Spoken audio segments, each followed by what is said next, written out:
አሁን ጥቂቶች ናቸው ብዙ ቦታ እየሰሩ ያሉት። ይሄ ደግሞ ጥራት ያለው የኦዲት ሪፖርት እንዳይመጣም የሂሳብም ስራውም አያያዙም ራሱ ጥራት ያለው እንዳይሆን ያደርጋል፣ መምታታት ያመጣልና አመታዊ ገበያቸው ከ300 ሚሊዮን ብር በላይ የሆኑ ጠቅላላ ሀብታቸው ከ200 ሚሊዮን ብር በላይ የሆኑ እዳቸው ከ200 ሚሊዮን በላይ የሆኑ ዓለም አቀፍ የኦዲት ስታንዳርድ አሉና እነሱ ዋና ዋናዎቹ የትኞቹ ናቸው? በቀላሉ ቴሌኮምን ብንወስድ የፋይናንስ አቋሙ ድንገት አያምጣም። እንደዚህ ድንገት የፋይናንስ አቋሙ ላይ ቀውስ ቢገጥመው ምን ይሆናል? እሱ ጋር ጥያቄ ያለኝ እንዴት ነው አቀራረባቸው ላይ እንዴትስ ነው ክትትል የሚደረገው? በክስ ሰሚ ችሎት ነው በቃ ሁሉም እንዳልተገበሩ ስናይ ሁሉንም በክስ ሰሚ ችሎት ክስ መስርተን እንግዲህ ወደ መስመር ገብተዋል። የእናንተም ተቋም መኖሩ ራሱ ይሄንን ሰርቲፋይድ ለመሆን በሀገር ውስጥ ኢንስቲትዩት መኖሩ ትልቅ ነገር ነው። የሚያስፈልጉትን ነገሮች ሞልቶ ከጨረሰ እኛ ጋር መምጣት አያስፈልገው። ፕሪንት አድርጎ እዛው ራሱ ጋር ማለት ነው ፈቃዱን ይዞ ይሄዳል። በመንግስት ስር ካልሆንሽ ሪፖርቱን ተይዞ ለግብር ብቻ የሚያስፈልግ ነው የሚመስለው ለአብዛኛው ማህበረሰብ። ይሄንን የስልጠና ማጎልበቻ ያልወሰደ የሙያ ፈቃዱ አይታደስም።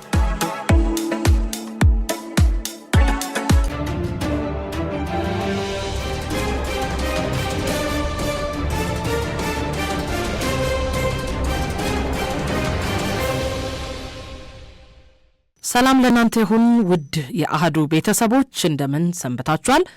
ሳምንታዊውን አሃዱ መድረክ ፕሮግራም ይዤ ቀርብ ያለው እስከ ፕሮግራማችን ፍጻሜ አብራችሁን ስለምትሆኑም ከልብ አመሰግናለሁ። ፕሮግራሙን አዘጋጅቼ የማቀርበው ሊዲያ አበበ ነኝ። በቴክኒኩ ነጻነት ኪዳኔ ያለች፣ የካሜራውን ሂደት ደግሞ የተቆጣጠሩ ስንታየውና ቢኒያም አብረውን በጋራ ይዘልቃሉ። ዕለቱን የሚያስፈጽሙ ባልደረቦቼ እንዲሁ አጠቃላይ የስቱዲዮ ስራውን የሚያቀናብሩልንን ባልደረቦች ይዤ እስከ 5 ሰዓት ድረስ ቆይታ እናደርጋለን። በ7545 አጭር የጽሁፍ መልእክት ላኩልን። እንደዚሁ በ0940 0002 እና 03 እየደወላችሁ አስተያየቶቻችሁን ልሰጡን ትችላላችሁ። የህዝብና የመንግስት ሀብት በህግና በደረጃው መሰረት ጥቅም ላይ መዋሉን ማረጋገጥ የልማትና መልካም አስተዳደር መሰረት ከሆኑት ዋና ዋና የክትትል ስርዓቶች አንዱ ነው። የፌዴራል ኦዲተር መስሪያ ቤትም ይሁን ሌሎች ደግሞ ተቋማት የመንግስትን አደራ በመሸከም ዘመናዊና ዓለም አቀፍ ደረጃቸውን የጠበቁ የኦዲት አሰራሮችን ለመተግበር የሙያ ብቃት ማረጋገጫና የተለያዩ የፍቃድ አሰጣጥ ስርዓቶችን በመዘርጋት እየሰሩ ይገኛሉ። ለመሆኑ በዓለም አቀፍ የኦዲት ስታንዳርዶች ተብለው የተለዩት ምንድናቸው? የህዝብ ኦዲተሮች ብቃትና ነጻነትንስ ማን ይቆጣጠራል? እስከምን ድረስስ ነው? በየጊዜው በሚወጡ የኦዲት ሪፖርቶች ላይ የሚታዩ ክፍተቶችና ዘላቂው የመፍትሄ መንገድ ምን መሆን አለበት የሚሉትንና ሌሎች በዚህ ዘርፍ ላይ የሚታዩ ቁልፍ ጉዳዮች ዙሪያ ማብራሪያና ውይይት ለማከናወን እንግዳ ጋብዣለሁ። እዚህ ስቱዲዮ ያሉት በኢትዮጵያ ሂሳብ አያያዝና ኦዲት ቦርድ ምክትል ዋና ዳይሬክተር ወይዘሮ ጽዋዬ ሙሉነህ ናቸው። እሳቸውን በእንግድነት ስላገኘው ከልብ አመሰግናለሁ። እኔም አመሰግናለሁ ስለጋበዛችሁኝ። እሺ፣ ከኛ ጋር ቆይታ በማድረጋቸው በድጋሚ እያመሰገንኩ ውድ ቤተሰቦቻችን እየተከታተላችሁን አብራችሁን ሁኑ። አሃዱ ሬዲዮ 94.3 በ94.3 ሜጋሄርዝ በሬዲዮ እንደዚሁ በዜኖ ሬዲዮ፣ በወርልድ ሬዲዮ ማፕ፣ በሬዲዮ ጋርደን እና በሳተላይት አማካይነት በመላው ዓለም ሆናችሁ ደግሞ ይህንን ውይይት የምትከታተሉ ቤተሰቦቻችን ከልብ እናመሰግናለን። በቅድሚያ እንግዲህ ወይዘሮ ጽዋዬ ወደ ዋናው ጉዳይ ከመግባቴ በፊት ይሄ የሂሳብ አያያዝና ኦዲት ቦርድ ምንድን ነው የሚሰራው? ተቋሙ በራሱ ምንድን ነው ተልእኮ የሚለውን አብራርተን እንጀምር። አመሰግናለሁ በድጋሚ ስለጋበዛችሁኝ። የኢትዮጵያ ሂሳብ አያያዝና ኦዲት ቦርድ በአዋጅ ቁጥር 847/2000 መሰረት ሲቋቋም በግልና በመንግስት ዘርፍ ባሉ ድርጅቶች ላይ ተፈጻሚ የሚሆን ወጥ የሆነ የፋይናንስ ሪፖርት አዘገጃጀት አቀራረብ እንዲኖር፣ ይህም ደግሞ ዓለም አቀፍ የፋይናንስ ሪፖርት ደረጃን በጠበቀ መልኩ እንዲሆን በኃላፊነት የሚመራና የሚቆጣጠር አካል መኖር በማስፈለጉ የተቋቋመ ነው። በዚህ ህግ መሰረት በሚኒስትሮች ምክር ቤት በሚወጣ ደንብ ይሄ ተቋም እንዲቋቋም በአንቀጽ 4(1) ላይ በግልጽ በተደነገገው መሰረት ይህ ተቋም በደንብ ቁጥር 332/2007 መሰረት ተቋቁሟል።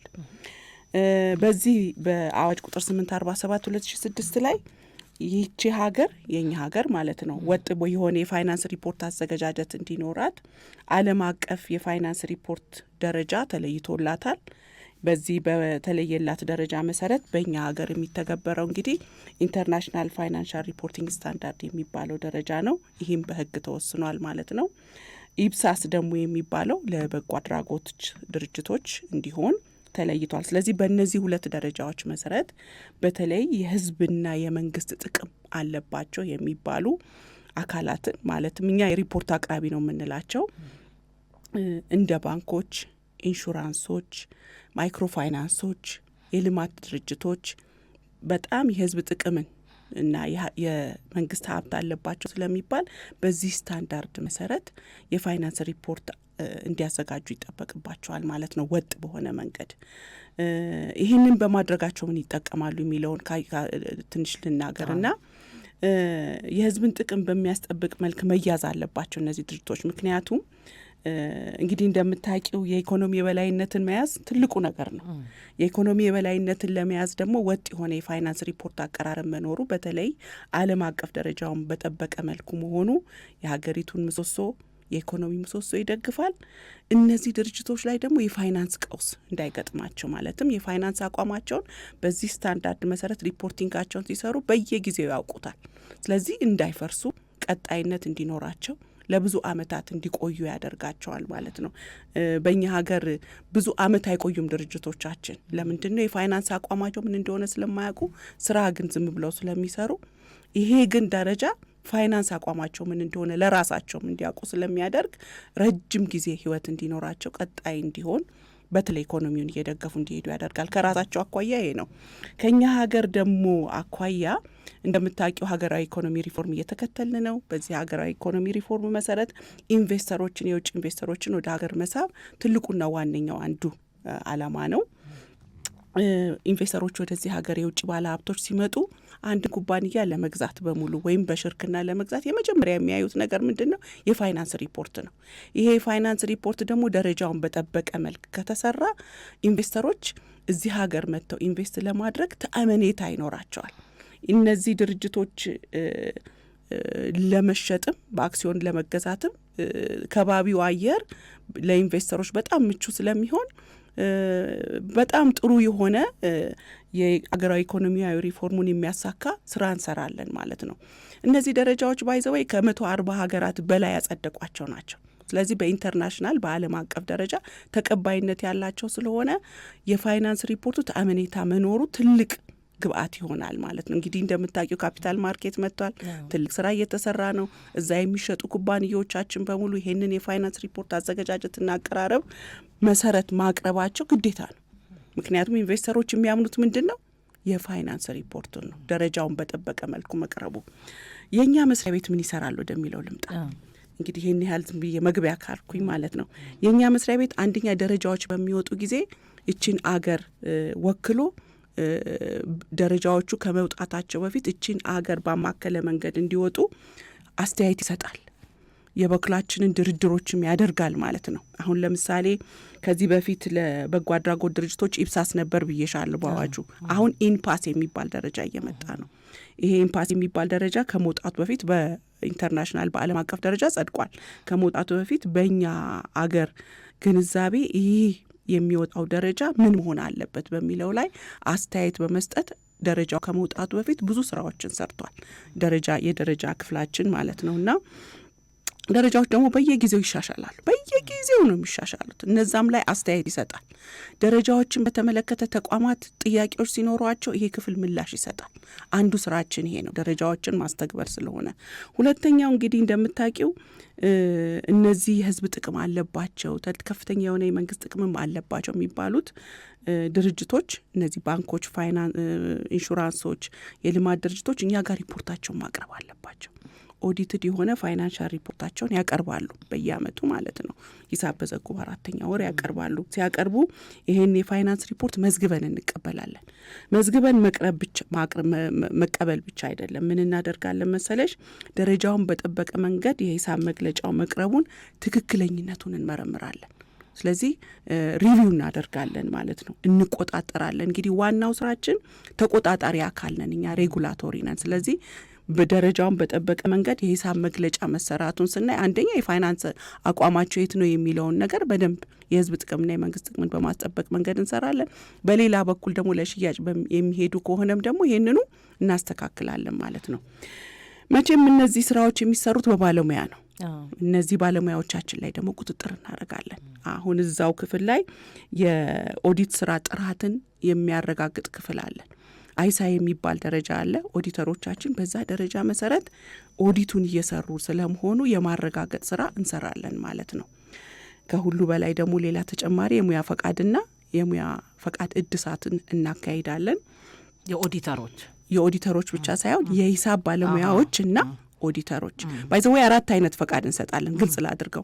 አንደኛ ለሂሳብ ባለሙያዎች ፈቃድ እንሰጣለን።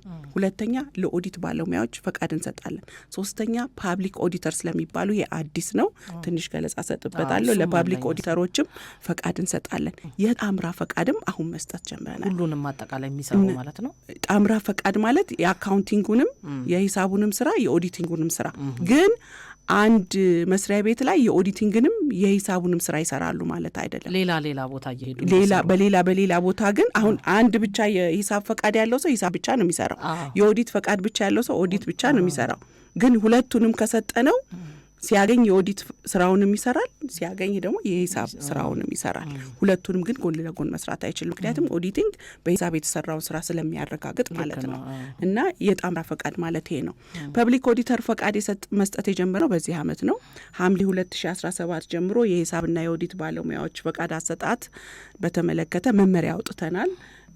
የመመሪያ ቁጥር 1096/2017 ይባላል። በዛ ከሐምሌ 2017 ጀምሮ 2017 ጀምሮ በ6 ወር ውስጥ ማንኛውም የተመሰከረለት ባለሙያ የተመሰከረለት ነው ያልኩት የተመሰከረለት ባለሙያ በ6 ወር ውስጥ እነዚህን በተለይ የህዝብና የመንግስት ጥቅም አለባቸው የሚባሉትን ተቋማት የሪፖርት አቅራቢ ነው የምንላቸው እኛ ሪፖርት አቅራቢ ተቋማትን ኦዲት ለማድረግ ፈቃድ መውሰድ አለበት። እና አሁን ባለበት ሁኔታ ለ20 የፓብሊክ ኦዲተሮች ፈቃድ ሰጥተናል። ከተለያዩ ጉዳዮች የተነሳ ይህንን ለ6 ወር አራዝመናል። ምክንያቱም በ20 የፓብሊክ ኦዲተሮች ባለሙያዎች ብቻ ሁሉም ስራ መሰራት ስለማይችል የፈቃድ አሰጣጡ ትንሽ ወደፊት እስከሚሄድ ድረስ እና በሌሎችም ምክንያቶች እስከ 6 ወር እስከ ታህሳስ 2018 ድረስ ይህን ጊዜ አራዝመናል ማለት ነው። እንግዲህ ቅድም እንዳልኩሽ የኛ መስሪያ ቤት ተቆጣጣሪ አካል ነው። የተቆጣጣሪ አካል ዋናው ስራ ደግሞ የህግ ማስከበር ስራ ነው። የህግ ማስከበርን ስራ እንሰራለን። ለምሳሌ ባለሙያዎቻችን ትክክል ያልሆነ ስራ የሚሰሩ ከሆነ ክስ እናቀርብባቸዋለን፣ ፈቃዳቸውን እናግዳለን፣ እስከ መሰረዝ እንሄዳለን። እነዚህ የሪፖርት አቅራቢ አካላት ደረጃውን ጠብቀው ሪፖርታቸው እየተሰራ ካልሆነ እንደዚሁ ደግሞ የህግ ማስከበር ስራ እንሰራለን ማለት ነው።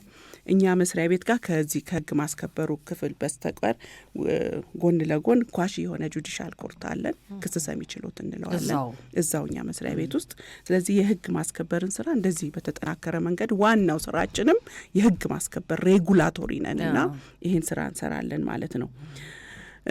ይህንን ሁሉ ስራ ስንሰራ ባለሙያ እንግዲህ ፈቃድ መስጠት ምናምን ብቻ ሳይሆን አሁን በቅርቡ የተወለደ ልጅ አለን። 1 አመት ሆኖታል። በ2017 ነው የተወለደው ይሄ ልጅ። ይሄ ምንድነው የኛ ሀገር እነዚህን ባለሙያዎች እንግዲህ በየዩኒቨርሲቲዎቻችን ብዙ አካውንታንትስ ይመረቃሉ። ግን እነዚህ አካውንታንትስ በኢንተርናሽናል ፋይናንሻል ሪፖርቲንግ ስታንዳርድ መሰረት ሂሳብን ለመስራት ሆነ ኦዲት ለማድረግ አይችሉም። ሰርቲፋይድ መሆን አለባቸው። ለዚህ ነው እንደዚህ አይነት ባለሙያዎችን የሚያፈራ ኢንስቲትዩት ደግሞ ተቋቁሟል በሀገራችን ማለት ነው። በመንግስት ስር ነው። ለእኛ ነው ተጠሪነቱ ለእኛ ሆኖ በጊዜያዊ አስተዳደር ምክር ቤት ነው የሚተዳደረው። በበላይነት ቦርዱ ነው የሚመራው፣ የእኛ ቦርድ ነው የሚመራው። አሁን እንዲያውም የመጀመሪያ ፈተናውን በዚህ ሳምንት እያስፈተነ ይገኛል። ስለዚህ ባለሙያዎችንም የሚያፈራ ኢንስቲትዩት ተቋቁሟል ማለት ነው። እንግዲህ በአጭሩ ይሄን ያህል ስለ መስሪያ ቤታችን ትልቅ ስራ ነው የምትሰሩት። ብዙ ሀሳቦች አሉኝ፣ ግን ቅድሚያ አሁን በዋናነት ይሄ የፈቃድ አሰጣጡ ምኑ እንዳለ ተቋማቸው አሁን ላይ ትኩረት ሰጥቶ እየሰራበት ወይም እየተገበራቸው ያለው የዓለም አቀፍ የኦዲት ስታንዳርድ አሉና እነሱ ዋናዎቹ የትኞቹ ናቸው? እነዚህን ስታንዳርዶች መከተልም በሀገራችን የመንግስት በጀትና የህዝብ ሀብት አጠቃቀም ላይ ምን አይነት አስተዋጽኦ ያመጣል ከሚለው ደግሞ እንግዲህ ምናልባት ኦዲተር ጀነራል ጋራ ትንሽ ልዩነት እንዳለን በደንብ ልግለጽ። ይሄ የኦዲት ኦፊስ ያለው እና እኛ በጣም እንለያያለን። የመንግስት ተቋማትን ኦዲት የሚያደርግ ለምክር ቤት ለተወካዮች ምክር ቤት ተጠሪ የሆነ መስሪያ ቤት አለ። እሱና እኛ በጣም እንለያያለን። እኛ የመንግስትና የህዝብ ሀብት አለባቸው የሚባሉትን ባንኮችን፣ ኢንሹራንሶችን፣ የፋይናንስ ተቋማትን እነዚህ በባህሪያቸው ነው ባይዘወይ በባህሪያቸው እነዚህ የመንግስትና የህዝብ ጥቅም አለባቸው ተብሎ ይታሰባል። ለምሳሌ እንደው በቀላሉ ቴሌኮምን ብንወስድ የፋይናንስ አቋሙ ድንገት አያምጣም። እንደዚህ ድንገት የፋይናንስ አቋሙ ላይ ቀውስ ቢገጥመው ምን ይሆናል? ከሰራተኛ መበተን ጀምሮ ሀገሪቱ ላይ ራሱ ትልቅ የሆነ ኔጌቲቭ ችግር ያመጣልና እነዚህን ነው እንግዲህ እነዚህ በባህሪያቸው የተለዩ ነው። ኢትዮ ቴሌኮምም በእናንተ ማለት እነዚህ ትላልቅ የልማት ድርጅቶች በሙሉ በእኛ ስር ናቸው። ኦኬ የልማት ድርጅቶች ኦዲትድ የሆነ ፋይናንሻል ስቴትመንት ለእኛ ማስገባት አለባቸው። ከፍተኛ የገንዘብ እንቅስቃሴም ስላለ ገቢና ወጪም ብዙ ነው። የሀገሪቷ ሀብት አለ። እነሱ የመንግስትና የህዝብ ጥቅም አለባቸው። ትልቅ የሆነ የህዝብና የመንግስት ጥቅም አለባቸው። እነዚህ ተቋማት በኢንተርናሽናል ስታንዳርዱ መሰረት የፋይናንስ ስራቸውን ሲሰሩ ኢኮኖሚውን ለማገዝ የበለጠ የፋይናንስ አቋማቸውን ስለሚያውቁት ከጊዜ ወደ ጊዜ የበለጠ ኢኮኖሚውን እያገዙ ይሄዳሉ። ለዚህ ነው ይሄንን ስራ እንዲሰሩ የምንፈልገው። ለራሳቸውም ትልቅ ጥቅም አለው። በኢንተርናሽናል ደረጃ የፋይናንስ ሪፖርት አዘገጃጀትና አቀራረብን ተከትለው ሲሰሩ እነርሱ ዛሬ እዚህ ብቻ አይደለም ኢንቨስት የሚያደርጉት፣ ወደ ውጭም ሄደው እኮ ኢንቨስት ቢያደርጉ ይሄ ኢንተርናሽናል ሪፖርቲንግ ስታንዳርድ ቅድም እንዳልኩሽ ከ140 አገራት በላይ የሚጠቀሙበት ነው። ምክንያቱም አንድ አይነት የሆነ የፋይናንስ ሪፖርቲንግ ስለሚያስፈልግ ማለት ነው። ኢንቨስተሮች በቀላሉ መጥተው በቃ አስተያይተው ለመወሰን ወደዚች ሀገር የውጭ ባለ ሀብቶችን ለመሳብ ይሄ ትልቅ ስራ ነው የሚሰራው ማለት ነው። ስለዚህ ትልቅ የሆነ የኢኮኖሚውን የሚደግፍ የኢኮኖሚ ምሰሶን ስራ የሚደግፍ ትልቅ ስራ ነው የሚሰራው ብዬ አስባለሁና በሁለቱ መካከል ከዛ ውጪ ግን በእንትን ደግሞ የለየናቸው አሉ። በሀብት መጠንና በሰራተኛ ብዛታቸው እኛ ጋር ሪፖርት ማቅረብ ያለባቸው አሉ። እነዚህ በባህሪያቸው ነው። ባህሪያቸው ራሱ የህዝብና የመንግስት ጥቅም አለባቸው ትልቅ። ከዛ ውጪ ግን በመስፈርት ደግሞ ለመለየት ህጉ በሰጠን ስልጣን መሰረት ባወጣ ነው መመሪያ መሰረት አመታዊ ገበያቸው ከ300 ሚሊዮን ብር በላይ የሆኑ ጠቅላላ ሀብታቸው ከ200 ሚሊዮን ብር በላይ የሆኑ እዳቸው ከ200 ሚሊዮን በላይ የሆኑ የሰራተኛ ብዛታቸው ከ200 በላይ የሆኑ በኢንተርናሽናል ፋይናንሻል ሪፖርቲንግ ስታንዳርድ መሰረት ሪፖርት የማቅረብኛ ጋር ግዴታ አለባቸው። የግል ድርጅቶች እኛ እንዲያውም የግል ድርጅቶች ላይ ነው በብዛት የምንሰራው። ባንኮቹ ብዙዎቹ የግል አክሲዮን ናቸው። ያው ነው። እንደገና ደግሞ አነስተኛና መካከለኛ ደግሞ የምንላቸው አሉ፣ ስሞል ኤንድ ሚዲየም ኢንተርፕራይዝስ። እነሱ ደግሞ 50 ሚሊዮንና ከብር 300 ሚሊዮን በታች የሆኑ ጠቅላላ ሀብታቸው 50 ሚሊዮንና ከብር 200 ሚሊዮን በታች የሆኑ ጠቅላላ እዳቸው 50 ሚሊዮንና ከብር 200 ሚሊዮን በታች የሆኑ የሰራተኛ ብዛታቸው ከ50 እስከ 200 በታች የሆኑ እነዚህ ደግሞ በአይኤፍአርኤስ 4 ኤስኤምኢ በምንለው ሪፖርታቸውን እኛ ጋር ማቅረብ አለባቸው ማለት ነው። ይሄ ምንድነው? የመንግስትና የህዝብን ጥቅም ለማስጠበቅ የምናደርገው ጥረት ነው ማለት ነው። ይሄ ስታንዳርድ ዓለም አቀፋዊ ነው። መተግበሩ ለኢትዮጵያ በቃ የኢኮኖሚ የበላይነትን ለማምጣት ሀብታችንን ለመጠበቅ የፋይናንስ ቀውስ ውስጥ አገሪቷ እንዳትገባ እንዲያውም የበለጠ ለመደገፍ እነዚህ ድርጅቶችን የሚያስችል ስለሆነ እንደገና እንግዲህ ለብቻችን አይላንድ ሆነን ወይም እንዴት ነው ተነጥለን አንኖርም። ከሁሉ ጋር ነው አብረን መስራት ያለብን። ከሁሉ ጋር አብረን ማደግ አለብን። ለሁሉም ደግሞ የተመቸ መሆን አለብን። እኛም ወደ ውጪ ስንሄድ ደግሞ እይታችን ወደ ውስጥ ብቻ አይደለም። እኛም ደግሞ ኢንቨስት እናደርጋለን ስንሄድ እኛም ራሳችንን አስተካክለን እንድንሄድ ያደርገናል ማለት ነው። እና ይሄ ነው እንግዲህ ስራና ኃላፊነታችን ባጭሩ። እሺ ይሄንን እነዚህን ዓለም አቀፍ እንግዲህ በጣም ሰፊ ነው ስራችሁ። ዋናውን አከርካሪውን የያዛችሁት የፋይናንስ ዘርፉም ይሁን ይሄ የመንግስት የልማት ድርጅቶች የመንግስትም የህዝብም አጠቃላይ ጥቅም ያለባቸው ብዙ ገንዘብ የሚንቀሳቀስባቸው ናቸው እና እሱ ጋር ጥያቄ ያለኝ እንዴት ነው አቀራረባቸው ላይ እንዴትስ ነው ክትትል የሚደረገው የሚለውን አነሳለሁ። ግን ቅድሚያ ይሄ የዓለም አቀፍ ስታንዳርዶችን መውሰድና ማጽደቅ በትክክል በጣም ጠቃሚ ነውና መሬት ላይ እንዲወርዱና ለውጦች እንዲታዩ ወይም ደግሞ የሚታዩ ችግሮች የሚፈቱባቸውን ሁኔታዎች የምትገመግሙበት ሂደት እንዴት ነው? ምን አስገኘልን ይህንን ስታንዳርድ መተግበራችን? ተቋማቱ ጋር ደግሞ ስትሄዱ እነዚህን መለኪያዎች፣ መስፈርቶች ወይም ስታንዳርዶች አስቀምጣችሁ መሄዳችሁና እነሱም ወደ እናንተ መምጣታቸው ችግሮቹን አቀለሉት ወይ የሚለውን እንግዲህ ሁሉ ነገር የሚሰራው ቅድም መጀመሪያ ላይ እንዳልኩሽ በባለሙያ ነው። እቺ ሀገር ይህንን የኢንተርናሽናል ፋይናንሻል ሪፖርቲንግ ስታንዳርድ ለመተግበር ያላት ባለሙያ በጣም ትንሽ ነው። እኔ ጎረቤታችን ኬንያ ብትሄጂ በሺዎች ነው ያሉት።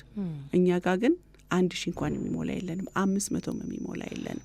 ስለዚህ በመጀመሪያ ምንድነው መደረግ የነበረበት? ኢንስቲትዩቱን የማቋቋም ስራ ነው የሰራ ነው። እነዚህም ባለሙያዎች ያሉትን የሚያበቃ አዲስ ደግሞ የሚፈጥር እና ቅድም እንዳልኩሽ ኢቲአይሲፒ የሚባል ኢንስቲትዩት ተቋቁሟል። ይሄ ማለት ያሉትን ባለሙያዎች እንግዲህ አሁን በዚህ አመት ኦልሬዲ እነዚህን 5 ቀን ነገ የመጨረሻ ቀን ነው፣ የመጀመሪያ ፈተና እየሰጠ ነው፣ እያበቃ ነው። ያሉትን ከውስጥ ያሉትን እያበቃ ነው። ወደፊት ደግሞ ሰርቲፋይድ የሆኑትን ደግሞ ለማብቃት የትምህርት ዝግጅቱን እያዘጋጀ ነው ያለው። እንግዲህ ከባለሙያ ነው የምትጀምሪው። ጠንካራ ባለሙያ፣ ስነ ምግባሩ የተጠበቀ ባለሙያ ስታፈሪ ይህንን ደረጃ ለመፈጸም የሚችሉ ለማስፈጸም የሚችሉ እንዲሆኑ ታደርጊያቸዋለሽ ማለት ነው። በሁለተኛ ደረጃ ቅድም ስልሽ እንደነበረው ይሄ የፋይናንስ ሪፖርት አዘገጃጀትና አቀራረብ ደረጃውን የጠበቀ ለመሆኑ የሂሳብ መግለጫዎች እኛ ጋር ሪፖርት አቅራቢዎች ያቀርባሉ። የሚያቀርቧቸውን ሪፖርቶችን መነሻ አድርጎ የሚመረምር፣ የሚቆጣጠር፣ አስተካክሎ የሚል፣ በዚህ መሰረት አስተካክላችሁ ምላሽ ስጡ የሚል ዳይሬክቶሬት አለን፣ ስራ አስፈጻሚ ቡድን አለን እና ያ ቡድን ይህን ስራ እየሰራ ይገኛል።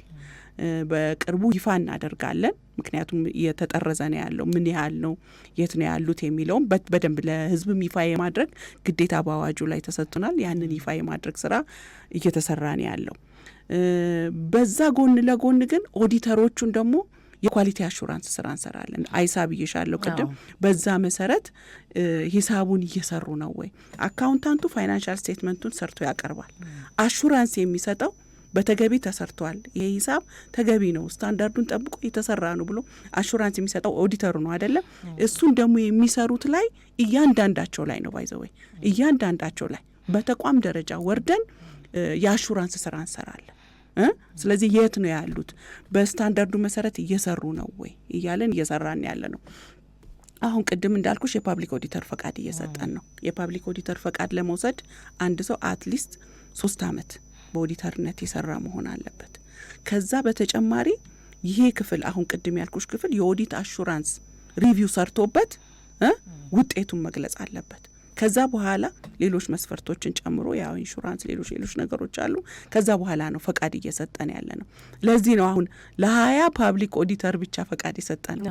ለ20 ፓብሊክ ኦዲተር ብቻ ፈቃድ የሰጠ ነው እና በዚህ መልክ ነው እንግዲህ የአሹራንስ ስራውን እየሰራን እየሄድን ያለ ነው ማለት ነው። በጣም ጥቂት ናቸው ግን አሁን ካለን የህዝብ ቁጥር ካለን ተቋማት ረጅም ጊዜ የትምህርት ስርዓታችንም ረጅም ጊዜ የቆየ ነው እንደሚታወቀውና የተማሩም የሚወጡ አሉ እኮ አሁን በአካውንቲንግ በሂሳብ መዝገባ አያያዝ እንደውም አሁን እሱ የትምህርት ዘርፍ ትንሽ ያለ አይመስለኝም እንጂ ነበሩ። ግን እውቅና አግኝተው በእናንተ በኩል ማረጋገጫ የሚያገኙበት መስፈርት ምን ቢሆን ነው ቁጥራቸው እንደዚህ ዝቅተኛ የሆነው? ዘርፍ ውስጥ ለምንድን ነው ማደግ ያልቻለው? በጣም ያስፈልጉናል። አሁን ጥቂቶች ናቸው ብዙ ቦታ እየሰሩ ያሉት። ይሄ ደግሞ ጥራት ያለው የኦዲት ሪፖርት እንዳይመጣም የሂሳብም ስራውም አያያዙም ራሱ ጥራት ያለው እንዳይሆን ያደርጋል፣ መምታታት ያመጣልና ምንድን ነው ችግሩ? ግን ችግሩ ምንድን ነው መሰለሽ?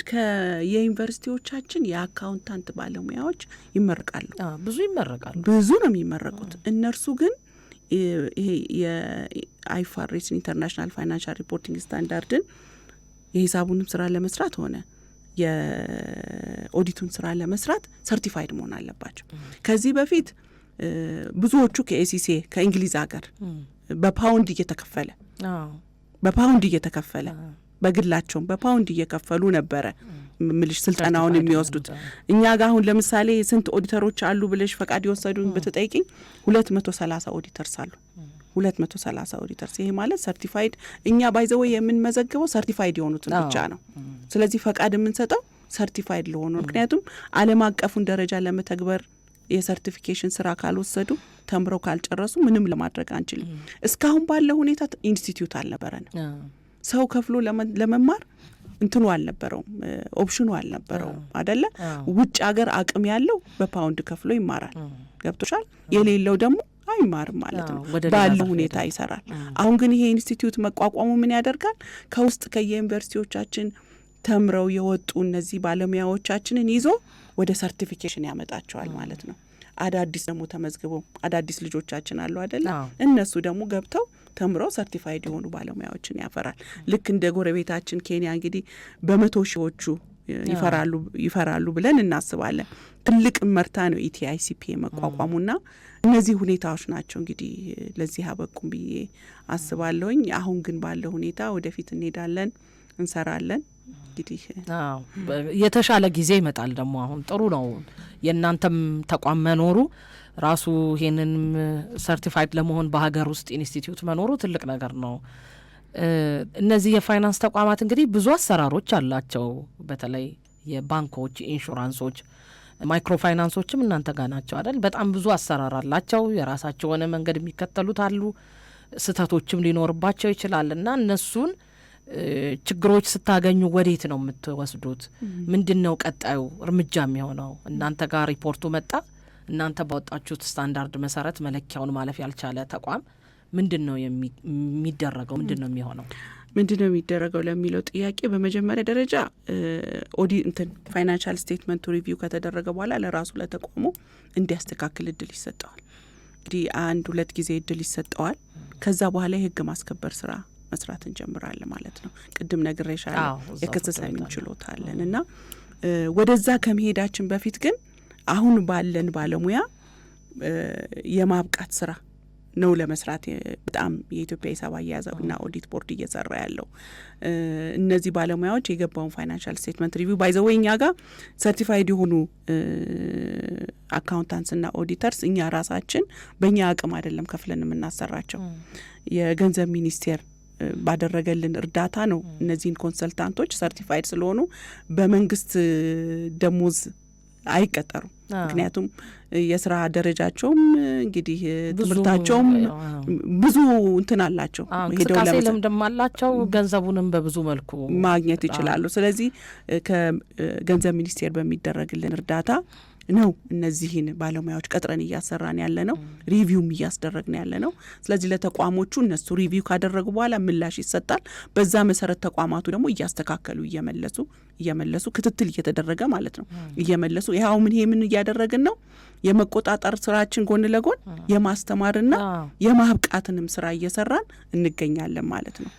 አሁን ባለፈው ኢንሹራንሶች ሁሉ መተግበር የነበረባቸው አይፋሬስ 17 የሚባል አንድ ስታንዳርድ ወጥቶ ነበርና ሁሉም ኢንሹራንሶቻችን ምንም አልተገበሩም ነበር። ምክንያቱም ብቃት ያስፈልገዋል። ከብቃት ወዲያም ደግሞ የሚያስፈልገው ሌሎች ተጨማሪ ነገሮች ነበሩና በክስ ሰሚ ችሎት ነው በቃ ሁሉም እንዳልተገበሩ ስናይ ሁሉንም በክስ ሰሚ ችሎት ክስ መስርተን እንግዲህ ወደ መስመር ገብተዋል። አሁን አይፋሬስ 17ን የመተግበር ስራ ነው እያካሄዱ ያሉትና የቁጥጥሩንም ስራ አንዳንድ ጊዜ እያስተማርን አንዳንድ ጊዜ ደግሞ ያው ሁለቱንም እያደረግን እያስተካከልን እየሄድን ነው ያለ ነው።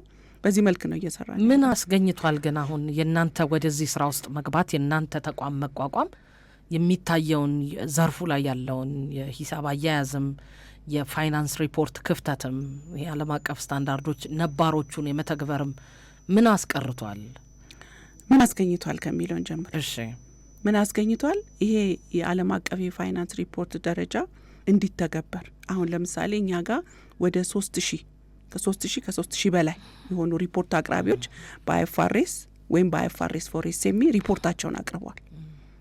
ስለዚህ ይሄ ደረጃ እውቅና እያገኘ እነዚህ የግል ተቋማትም ይሁኑ የህዝብና የመንግስት ጥቅም ያለባቸው ተቋማት የመተግበር ስራ ውስጥ ራሳቸውን ባንኮች በሙሉ ገብተዋል፣ ኢንሹራንሶች በሙሉ ገብተዋል፣ ማይክሮ ፋይናንሶች ወደ 50 ምናምን የሚያክሉት ገብተዋል። ጥቂት ናቸው ያልገቡት። ስለዚህ እነዚህ ቤዚክ ናቸው አይደለም። አትሊስት እነዚህ እየተገበሩት ነው። የነዚህ መተግበር ደግሞ የውጭ ኢንቨስተሮች ወደ ሀገር ውስጥ በሚመጡበት በካፒታል ማርኬት የመሸጥ የመሸጥ የውጭ ኢንቨስትመንቱን ከባቢ የማስተካከል ስራዎች በጣም እየተሰሩ ነው የሚገኙት ማለት ነው። ይሄ ፋይናንስ ሪፖርቲንጉ በዓለም አቀፍ ደረጃ ባይቀርብ ኖሮ ካፒታል ማርኬት ለምሳሌ ለአክሲዮን የሚያቀርባቸውን ለሽያጭ የሚያቀርባቸውን የኛን ድርጅቶች አያቀርባቸውም ነበር። ምክንያቱም ኢንቨስተሩ እንዳልኩሽ ነው በመጀመሪያ ገንዘብ ነው ሊያፈራ የሚመጣው፣ ዝም ብሎ ሊሰጥ አይደለም የሚመጣው። ያስተርፈኛል ወይ ምን አገኝበታለሁ የሚለውን ከምንድን ነው የሚያየው? ከፋይናንሻል ስቴትመንቱ ነው አይደለም የሚያየው። ይሄ በኢንተርናሽናል ደረጃ ሲሆን ብቻ ነው ኢንቨስተሮችን መሳብ የምንችለው። ስለዚህ ብዙ ስራዎች እየተሰሩ ነው። ከማስተዋወቅ ወደ መስመር ገብቶ በደረጃው መሰረት ሪፖርት ከማቅረብ በስቲያ እንዲያውም ለካፒታል ማርኬቱ ግብዓት በመሆን የውጭ ኢንቨስትመንትን በማሻሻል አይደለም እነዚህ እንዲመጡ የውጭ ኢንቨስትመንትን ለመሳብ የሚያስፈልጉ ስራዎች ሁሉ እየተሰሩ ነው ያሉትና ብዙ ስራ እየተሰራ ነው። ኢቭን እነዚህ ደረጃዎች በሚወጡ ጊዜ አገራችንን ወክሎ መነጋገሩ ይሄ ነው። አሁን ለምሳሌ ቅድም እየነገርኩሽ ነበር ለበጎ አድራጎት ድርጅቶች ኢምፓስ የሚባል ደረጃ ሲወጣ ብዙ መመላለስ ነበር እኛ መስሪያ ቤት ውስጥ። ለምንድን ነው ከኛ አገር አኳያ ምን ሊሆን ይገባል፣ ደረጃው እንዴት ነው መቀረጽ ያለበት ቢለው ላይ አስተያየት ለመስጠት ራሱ ይሄ መስሪያ ቤት በዚህ ደረጃ በመኖሩ ነው አገራችን ተወክላ ይሄንን መስራት የቻልነው ማለት ነውና ያው እንግዲህ ብዙ ስራ እየተሰራ ነው። ብዙ መስራት ይጠበቅብናል። ግን እየተሰራ ያለውን ደግሞ ተቀብሎና ጥሩ ነው ብሎ መሄድ ደግሞ የበለጠ ሪፖርታቸውን የሚደብቁ ተቋማት ግልጽ ያለማድረግ አካሄዶች፣ አንዳንድ ድብቅ አሰራሮች ታገኛላችሁ በዚህ በእናንተ ስራ ውስጥ? አሁን በቅርቡ ከብሔራዊ ባንክ የኛ ቦርድ ሰብሳቢ የብሔራዊ ባንክ ገዢ ናቸው፣ ዶክተር ኢዮብ ይባላሉና ያው ታውቂያቸዋለሽ። በከብሔራዊ ባንክ የወጣ መመሪያ ነበረ ትእዛዝ ነበረ። ምንድነው በተለይ አይፋሬስን መተግበር ያለባቸው ማንኛቸውም የግል ተቋማትም ይሁኑ ማንም እኛ ጋር ስቴትመንታቸውን የፋይናንሻል ስቴትመንት ኦዲትድ የሆነ ፋይናንሻል ስቴትመንታቸውን ማስገባታቸውን በማረጋገጥ ብቻ ነው የብድር ሂደቱ የሚፈጸምላቸው የነበረውና በጣም ትልቅ እንቅስቃሴ ያየን የሚገርምሽ ነገር። ምክንያቱም ለብድር ሁሉም ይሄዳል ግን ሲሄድ በዚህ በሀብት መጠንና በሰራተኛ ብዛታቸው እኛ ጋር ሪፖርት ማድረግ ያለባቸው ተቋሞች ያላመለከቱ ወደ እኛ ተመልሰው መምጣት ጀመሩ እና በኮሚትመንት ማለት ነው አይፋሪስን መተግበር አለባችሁ፣ ካልተገበራችሁ ለባንኩ ደብዳቤ ብድር እንዲሰጣችሁ። ምክንያቱም እነሱም እኮ የመንግስትን ጥቅም ነው አይደል ካለችው ሪሶርስ ለመጠቀም የሚሄዱት። የፋይናንስ አቋማቸው መታወቅ አለበት አይደለም። ቀውስ ውስጥ ያለ ድርጅት ከሆነ ለብድርም ላይበቃ ይችላል። ስለዚህ ይህንን የማረጋገጥ ስራ ለመስራት ወደኛ መመለስ ሲጀምሩ ብዙ ነው ያየ ነው የሚገርምሽ ነገርና አዎ የማይተገብሩ ብዙ እንደነበሩ አሁንም እንዳሉ እናውቃለን። ያው ስራዎች ጥናቶች እየሰራን ነው። እንግዲህ በቅርቡ እንደምታውቂው ስታቲስቲክስ ኤጀንሲ ጥናት እያጠና ነው አይደለም፣ ድርጅቶች ያሉበትን አቋም በጠቅላላ እየሰራ ነው። አሁን እዛ ላይ ከስታቲስቲክስ ኤጀንሲ ጋር ተነጋግረን የእኛን አንዳንድ ክራይቴሪያዎች አስገብተውልን የሚደረገው ጥናት ላይ እንግዲህ እነዚህም በሙሉ አንድ ጊዜ ነቅሶ የማውጣትም ስራ እንሰራለን ብለን እንጠብቃለን። ስለዚህ እንግዲህ እንጠብቃለን። ያው ከባድ ስራ ነው። ምክንያቱም የዘርፉ በራሱ ለከፍተኛ ለሆነ ለስራ ላይ ክፍተትም ለድብቅ አሰራሮችም ለተለያዩ ነገሮች ተጋላጭ ነውና ተቆጣጣሪ አካል ከላይ ሲኖርበት በምን መልኩ ሊሰራ እንደሚችል ይታሰባልና እሱን ለማንሳት ፈልጌ ነው። መስሪያ ቤታችሁ የሚሰጣቸውን የተለያዩ የሙያ ብቃቶች እና ሰርተፍኬቶች ሲገልጹልኝ ነበርና እነዚህን የሚሰጣቸውን ፍቃዶች እና የሙያ ማረጋገጫዎች ከዚህ ቀደም አሁን በእርግጥ ተቋም አቋቁማቸዋል፣ እዛም እየሰለጠኑ ሊወጡ ይችላሉ።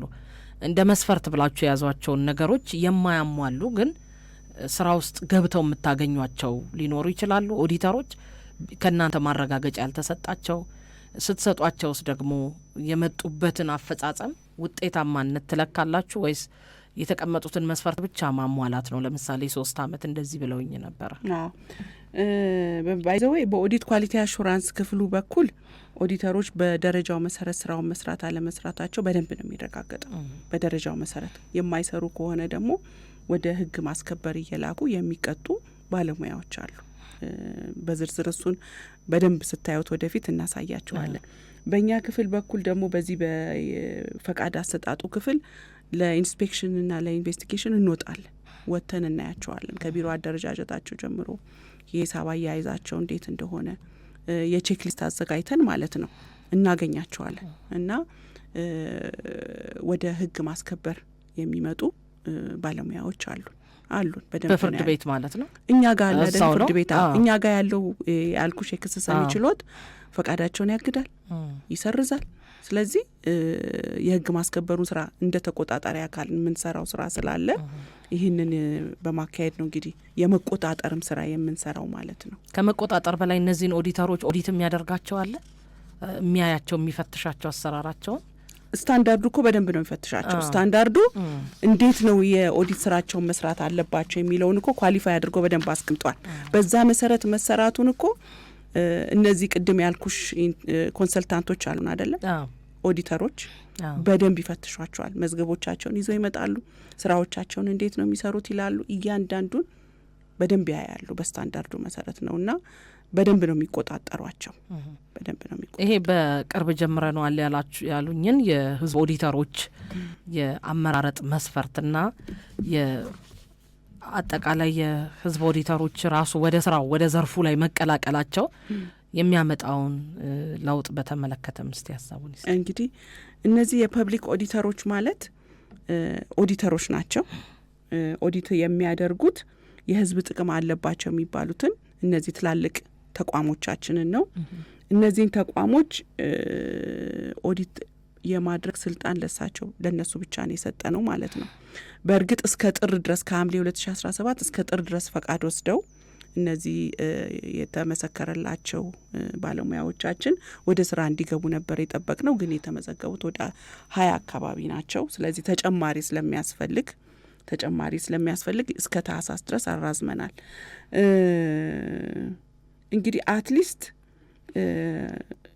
መስፈርቶቹ እዚህ ላይ የተዘረዘሩ ቢሆንም የኛ ክፍል ቅድም ያልኩሽ ኦዲት አሹራንስ የሚሰራው ክፍል ተቋማቸውን ሶል ከሆኑ የራሳቸውን በሽርክና የሚሰሩ ከሆነ የሽርክና ሄዶ በማየት በአካልም ሄዶ ከዛም በስታንዳርዱ መሰረት መስራታቸውን መዝገብ በመውሰድ በተገቢ ምርመራ አድርጎ የሚሻሻሉ ነገሮች ካሉ እንዲሻሻሉ፣ የማይሻሻል ከሆነና አሁን ለምሳሌ 7 ተቋማት አመልክተው ነበረ።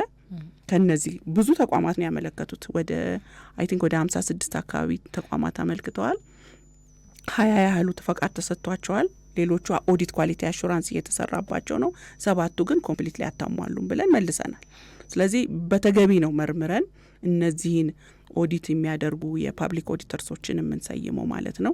ዝም ብለን ፈቃድ አይተን ምናምን አይደለም። በአካል ወርደን ስራውን ለመስራት ብቃት እንዳላቸው በስታንዳርዱ መሰረት ማሟላት ያለባቸውን ነገር ማሟላታቸው ታይተው በተገቢ ተመርምረው ነው ኮንሰልታንቶቹ ወርደው አይተው ነው አሹራንስ የሚሰጧቸው። አዎ መመዝገብ ይችላሉ። የሚመዘገቡት ወደፊት ለምሳሌ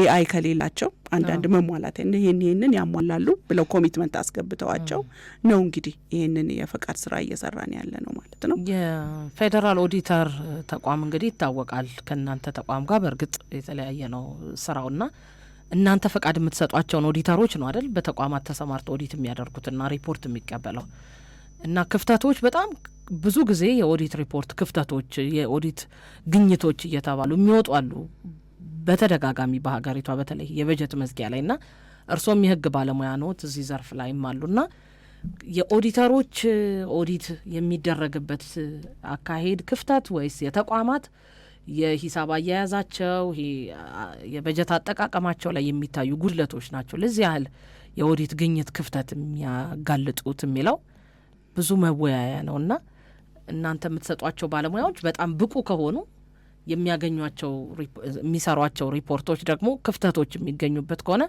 ተቋሙ ጋር ነው ኦዲተሩ ጋር ነው ችግሩ? አሁንም ሁለት ነገር እንድንለይ ጠይቅሻለሁ።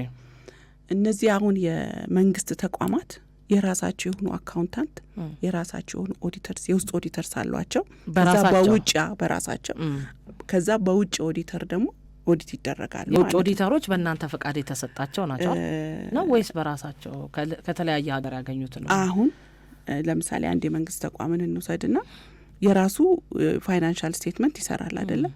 የውስጥ ኦዲተር ይኖረዋል። በእርግጥ የውጭ ኦዲተሮች የሚመጡት ከቅድም ከተገለጽሽው ተቋም ነው ማለት ነው። እዚህ ጋር አሁን የስታንዳርድ ጥያቄዎችን ለማንሳት በእርግጥ ኦዲተሮቹ የአይሳን ስታንዳርድ ይጠቀማሉ ኦዲት የሚያደርገው መስሪያ ቤት ማለት ነው። ግን ለፐብሊክ አሁን ስታንዳርድ ገና እየመጣ ያለ ኢምፓስ የሚባል ስታንዳርድ አለ። ያ ኢምፓስ የሚባል ስታንዳርድ ሲመጣ እነዚህ የመንግስት ተቋማቶቻችን በሙሉ በስታንዳርድ መሰረት ኦዲት መደረግ ይጀምራሉ ማለት ነው። ኢምፓስ አሁን እየተሰራ በገንዘብ ሚኒስቴር ውስጥ አንድ ተቋቁሞለት አንድ ክፍል በትልቅ ደረጃ እየተሰራ ነው ያለው።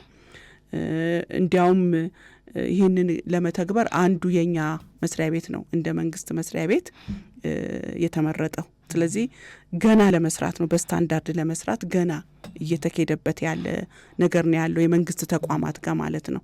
ስለዚህ የኛ ግን እነማን ናቸው? ባንኮች፣ ኢንሹራንሶች ያልኩሽና የግል ተቋማት ደግሞ የተለዩ ናቸው ማለት ነው። እነዚህ ተቋማት ያው አካውንታንቱም ኦዲተሩም እኛ የሙያና የሙያ ፈቃድ እድሳት የምንሰጣቸው አካላት ናቸው ማለት ነው። በተወካዮች ምክር ቤት የሚቀርበው የኦዲት ግኝትና ሌላ የመንግስት ተቋማት ነው፣ እነዚህ ተቋማት ላይ አይደለም። ስለዚህ እንለያያለን። ስታንዳርዱም ገና እነሱ ጋር ኢምፓስ የሚባለው ገና ለመምጣት በሂደት ላይ ነው ያለው። ኦዲት የሚያደርገው ምናምኑም እዚህ ጋር ነው የኛ ያለው እንጂ ወደ መንግስት ተቋማት ገብቶ አይደለም የሚሰራው ማለት ነው። እንደው ግልጽ እንዲሆንልሽ አይ እሱን ገብቶ እንደው አሰራሩ ላይ ዘርፉ ላይ ነው ያነሳውትማ። ስራችሁንማ አውቄዋለሁ። እንግዲህ ወይዘሮ ጽዋይ በአሁኑ ወቅት የፋይናንስ ወንጀሎችና አሰራሮች ከሂሳብ ጋር ከወጭ ገቢ ጋር በተያያዙ የሚሰሩት በቴክኖሎጂ የተራቀቁ ናቸውና ብዙዎቹ ነገሮች በጽሁፍ ወይ እንደዚህ በማይታይ መልኩ ሊሆን ይችላል። ኦዲተሮች እነዚህን ዘመናዊ የሚባሉትን ቴክኖሎጂን ላይ መሰረት ያደረጉ የውስብስብ ክፍተቶችን መለየት የሚያስችል ወይም ከዛ ጋር አብሮ መራመድ የሚያስችል አቅም አላቸው? እንደዚህ አይነት ጉዳዮች ሲያጋጥማሉ? አሁን ኦዲት ኳሊቲ አሹራንስ በሚሰሩ ጊዜ ቴክኖሎጂን መሰረት ያደረገ ስራ መስራት እንዳለባቸው በኦዲተሮቻችን ላይ ከሚሰጡት አስተያየቶች በተደጋጋሚ አንዱ ይሄ ነው እና ቴክኖሎጂ መሰረት አድርገው ስራቸውን መስራት እንዳለባቸው በኦዲት ኳሊቲ አሹራንስ የሚሰጣቸውን ደግሞ ተከትለው የመስራት ስራ ደግሞ የኦዲተሮቹ ይሆናል ማለት ነው። በእርግጥ አሁን እኛ ጋር ለምሳሌ ከመኒ ላውንደሪ ጋራ በደንብ አብረን እንሰራለን። ምክንያቱም መነሻቸው ያልታወቁ ገንዘቦች ከየት መጡ የሚለውን ሪፖርት የማድረግ ኦዲተሮቻችን ኃላፊነት አለባቸው። ስለዚህ ቴክኖሎጂን በተመለከተ ያው ራሱ ስታንዳርዱም አት ኢንድ ኦፍ ዘ ዴይ መተግበር ያለባቸው አንድ ወጥ የሆነ ቴክኖሎጂ መኖር እንዳለበት ስለሚያዝ በኦዲት ኳሊቲ አሹራንስ አንዱ እያተረጋገጠ ያለው ነገር ይህ ነው ማለት ነው። እና ልክ ነሽ፣ ፕሪንሲፕል ቤዝድ የሆነ ስታንዳርድን የማስከበር ስራ ስለሆነ የምንሰራው እነዚህ ነገሮች ከእይታ ውጪ ይሆናሉ ብዬ አላስብም። ቴክኖሎጂን ደግሞ መሰረት ያደረገ ስራ እንዲሰሩ ብዙ ጊዜ አሁን እኛ ሙያና ሙያ ፈቃድ እድሳት ጋር ኦዲት ኳሊቲ አሹራንስ ይመጣልን ለኦዲተሮቻችን የሚሰጡ አስተያየቶች ይሄ ነው። በቃ ቴክኖሎጂን ቤዝድ ማድረግ አለባችሁ እየተባሉ አሁን እንግዲህ በሚቀጥለው አመታት ቴክኖሎጂን ቤዝ ያደረገ ስራ ለመስራት ባለሙያዎቻችን ኦልሬዲ ባይ ዘ ዌይ አንዳንዶቹ በጣም ብዙ ስራ እየሰሩ ነው ያሉት። ምክንያቱም በፈርም ደረጃ አለን ትላልቅ ፈርም የሆኑ ፈርሞች አሉ፣ የኦዲት ፎርሞች እና እነሱ ይህንን እየተገበሩ ያሉ አሉ። አይም አሁን ዘመኑም እኮ ቴክኖሎጂ ጥሩ ያገዛል። ስለዚህ ይህንን የበለጠ እንዲሰሩ ደግሞ ሌሎቹን የማነቃቃትም ስራ እየተሰራ ነው የሚገኘው ማለት ነው። እንግዲህ የሙያ ፈቃድ የምንሰጠው ራሱ እኛም በአውቶሜሽን ነው። እናውቀሻል አይደል? ይህን አታላወቅሽም? የእኛ ሙያ ፈቃድ የምንሰጠው የሙያ ፈቃድ እድሳት የምናደርገው በአውቶሜሽን ነው። አንድ ባለሙያ ቤቱ ቁጭ ብሎ የሚያስፈልጉትን ነገሮች ሞልቶ ከጨረሰ እኛ ጋር መምጣት አያስፈልገው። ፕሪንት አድርጎ እዛው ራሱ ጋር ማለት ነው ፈቃዱን ይዞ ይሄዳል። አይታችሁ ያንን ማረጋገጫ መውሰድ ይችላል። ራሱ መውሰድ ይችላል። ሪቪው የሚያደርጉ አደባቅ ኦፊስ አለ። ያንን መስፈርቶቹ በሙሉ አሉ። እነሱን እያስገባ እየሞላ አታች ማድረግ ያለበትን አታች እያደረገ ከጨረሰ ምንም ችግር ከሌለበት ፕሪንት አድርጎ ራሱ ቤቱ እንትኑ ፈቃዱን ይወስዳል። በየአመቱ የሚታደስ ነው። ይሄ በየአመቱ የሚታደስ ነው። ከጥር 1 እስከ ጥር 30 ነው የሚሆነው። ከታህሳስ ጀምረሽ ማመልከት ትችያለሽ። አንድ ወር ወደ ኋላ ከታህሳስ እስከ ጥር 30 በየአመቱ አንድ ጊዜ የሙያ ፈቃድ እድሳታቸውን እናደርጋለን። ወደ መሶቡም ገብተናል። መሶብ ውስጥ ዩኒፋይድ የሚባለውን የሞባይል በአመት አንድ ጊዜ ስለሆነና 1500 የማይሞሉም የኛ እንግዲህ ባለሙያዎቻችን ስለዚህ ዩኒፋይድ ውስጥ ነው መግባት ያለባችሁ ተብለን ዩኒፋይድ ውስጥም እየገባን ያለ ነው። አሁን መጪ አመት እንግዲህ በዩኒፋይድም በመሶብ አገልግሎት እንገኛለን ማለት ነው። ለዚህ የአውቶሜሽንም ስራ በዚህ መልክ እየሰራን እንገኛለን። 1500 ነው ያለን አጠቃላይ ብላችኋልና አዲሱ ደግሞ የማሰልጠኛ ማዕከላችሁ ደግሞ ብቃታቸውን በደንብ ጨምሮላቸው የሚወጡ ባለሙያዎች ሲጨመሩበት ምን ያህል ይሆናሉ? ምን ያህል ሰው ነው አሁን እዛ ውስጥ ተቋም ውስጥ እየሰለጠነ ያለው? አሁን ተቋም ውስጥ አሁን በቁጥር በግልጽ ልገልጽልሽ አልችልም፣ ግን አንድ ሰው ሰርቲፋይድ ለመሆን ዘሚኒመም 2 አመት እስከ 5 አመት ይወስዳል ሰርቲፊኬሽኑ እንደሰማሁት ማለት ነውና ትንሽ ረዘም ያለ ጊዜ ነው የሚወስደው። ስለዚህ በሚቀጥሉት 5 አመታት ውስጥ እንግዲህ ብዙ ባለሙያዎች ይፈራሉ ብለን እናስባለን።